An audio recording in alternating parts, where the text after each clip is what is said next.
Durante a maior parte de sua história, o Brasil não contou com políticas públicas voltadas à saúde.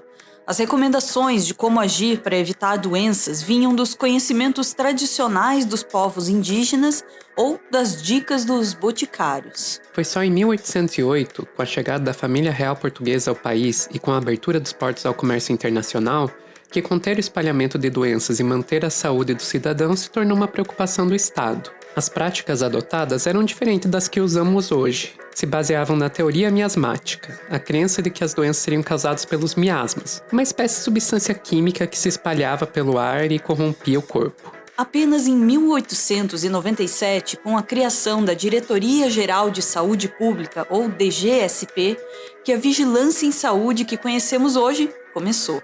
Foi um começo atribulado, com medidas desastradas, resistência da população e até uma tentativa de golpe militar. Mas também foi o momento da criação de algumas das instituições de ciências e saúde mais importantes do nosso país. E são essas histórias que a gente vai contar hoje.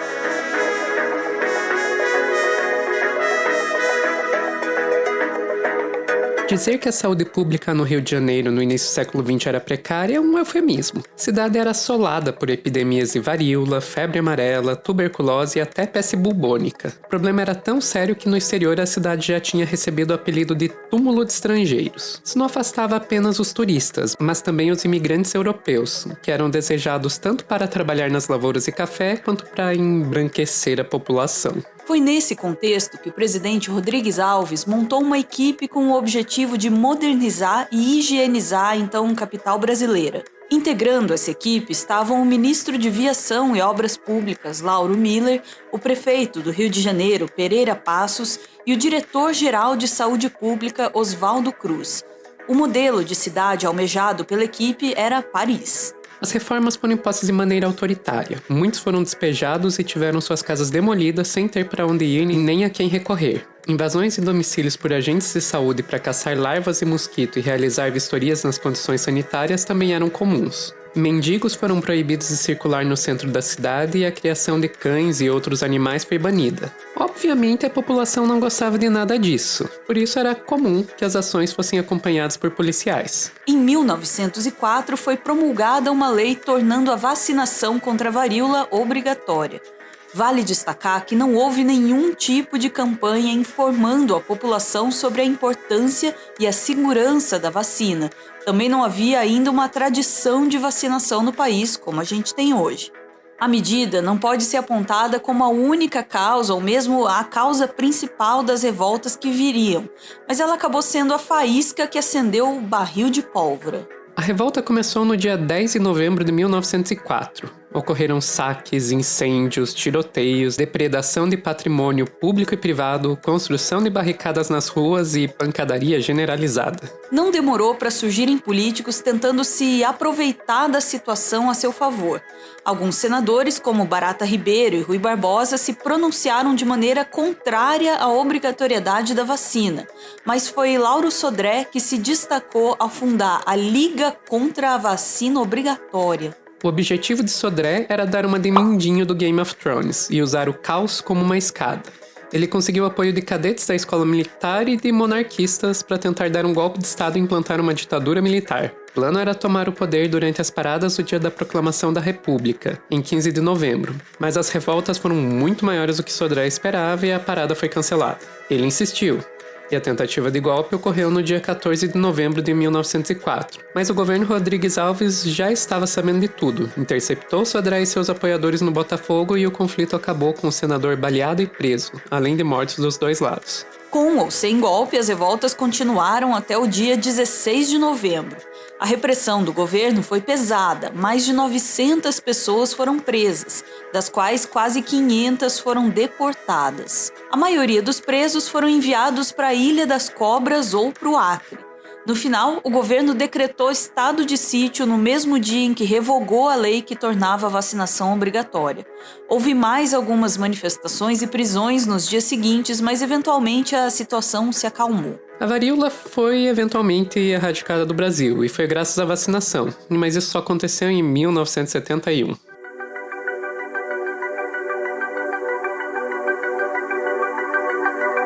Em 14 de agosto de 1899, o governo brasileiro recebeu um telegrama avisando de um surto de peste bubônica na cidade de Porto, em Portugal. Para tentar evitar que a epidemia chegasse ao Brasil, foi decretada uma quarentena de 20 dias para todos os navios portugueses e espanhóis que chegassem aos portos brasileiros, além da proibição da importação de vários tipos de produtos desses países.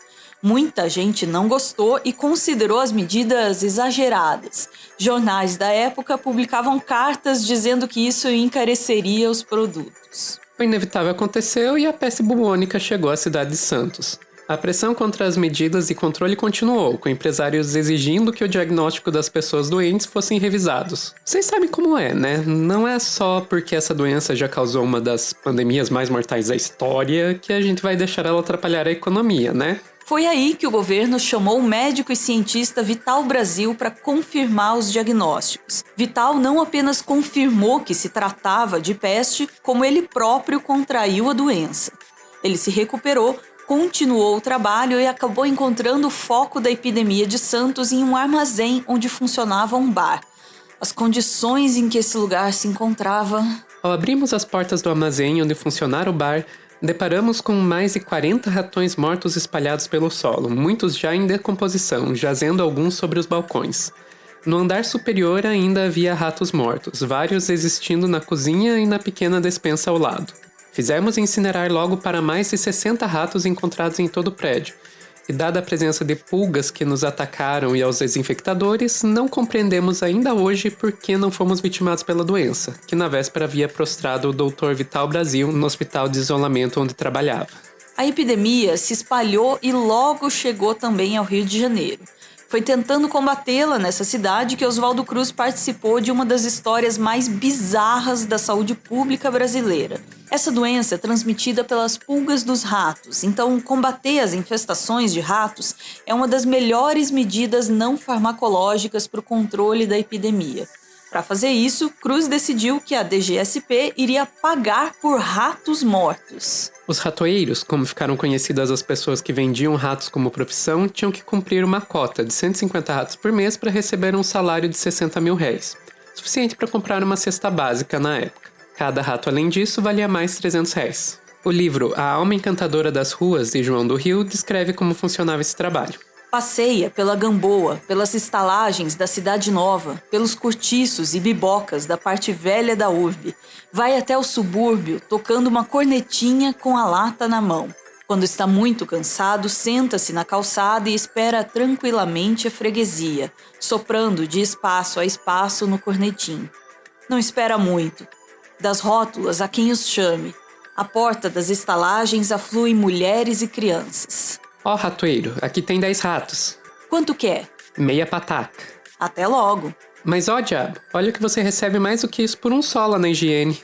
E o meu trabalho? Uma figa. Eu cá não vou na história de micróbio no pelo do rato. Nem eu. Dou 10 tostões por tudo. Serve? Hein? Serve? Rua? Mas fica. E quando o ratoeiro volta, traz o seu dia fartamente ganho. Mas não demorou para algumas pessoas começarem a inventar formas de ganhar um dinheirinho a mais com essa política. Ratos de cera e até de papelão começaram a ser inclusos entre os reais para ganhar mais alguns réis. Mas quem realmente dominou o negócio foi um sujeito que ficou conhecido na história apenas pelo nome de Amaral. Amaral começou a traficar ratos de outras cidades e até a criar ratos para vendê-los para a DGSP. Também começou a contratar outros ratoeiros para trabalhar para ele. Em pouco tempo, ele já tinha monopolizado toda a venda de ratos da cidade e ficou conhecido pela alcunha de Ratão. Era tão famoso que aparecia até nas charges dos jornais. Em julho de 1904, entregou tantos ratos que a DGSP teria que pagá-lo quase 10 contos de réis. São 10 milhões de réis. Em vez disso, resolveram acusá-lo de estelionato por causa do esquema de tráfico de ratos. Amaral foi parar na cadeia. A situação dividiu a opinião pública. Alguns estavam felizes por estarem livres do ratão, outros acusavam o governo de fazer isso apenas para justificar o calote. Até os poetas escreveram sobre a treta entre Oswaldo Cruz e o ratão. Aos negociantes de ratos. Cheirava-te. O negócio era rendoso, importar aos milhares ratazanas, desratizar as ilhas, ambicioso. Foi pena virar tudo de pantanas. Não fiques, Amaral, assim choroso. Planeja, estuda, sim, queima as pestanas. Ó, negociante honrado e cabuloso, a outro cruz mosquito, vê se enganas. Entornado ratão está teu caldo, mas espera, dos vermes novo Osvaldo, para desvermizar também os ditos. Matem o boi à custa do tesouro, que, no presente século e no vindouro, há de haver sempre ratos e mosquitos. Amaral foi liberado poucos dias depois, mas a política de compra de ratos da DGSP foi encerrada. Mas nem todas as medidas de Cruz no combate à epidemia foram tão desastradas. Ele foi um grande defensor da sorovacinação, um procedimento polêmico na época que usava um soro que servia tanto para tratar quanto para imunizar o paciente. O problema é que, com a epidemia ocorrendo também na Europa, havia o risco de não haver soro suficiente para o Brasil. Cruz propôs ao governo a criação de institutos que pudessem produzir o soro aqui mesmo no Brasil. O governo aceitou e foram criados 2 institutos. O Instituto Soroterápico Federal, dirigido pelo próprio Cruz, no Rio de Janeiro, e uma filial do Instituto Bacteriológico, em São Paulo, dirigida por Vital Brasil. Funcionou. Em 1907, a epidemia foi controlada. Os 2 institutos continuaram suas atividades, agora voltadas à pesquisa, prevenção e tratamento de outras doenças. Mais tarde, o Instituto Soroterápico Federal foi rebatizado como Fundação Oswaldo Cruz, ou Fiocruz para os íntimos. Já o Laboratório de São Paulo do Instituto Bacteriológico recebeu autonomia e foi rebatizado com o nome da fazenda onde foi construído. É conhecido hoje como Instituto Butantan. Durante a pandemia de Covid-19, esses 2 institutos voltaram aos holofotes por serem responsáveis pela produção nacional das vacinas usadas no controle do SARS-CoV-2. O Butantan produzindo a Coronavac e a Fiocruz produzindo a vacina da AstraZeneca. O fato de, mais de 100 anos depois de sua criação, essas 2 instituições ainda estarem exercendo seu papel de garantir ao país os recursos necessários para o combate a epidemias é uma das grandes histórias de sucesso da ciência e da saúde pública brasileira.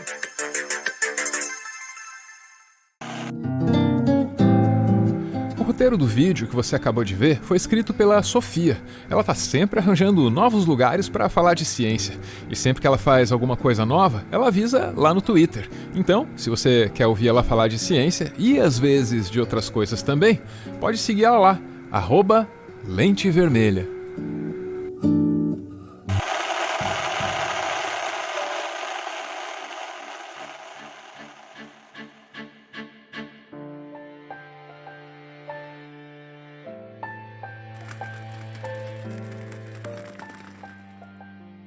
Muito obrigado por ver esse vídeo até o final. Meteoro é mantido graças a uma campanha de financiamento coletivo e quem participa aparece aqui no finalzinho para receber o nosso agradecimento. Hoje a gente vê aí o João Pedro, de 15 anos, ele que é o amanhã na frente do Museu do Amanhã.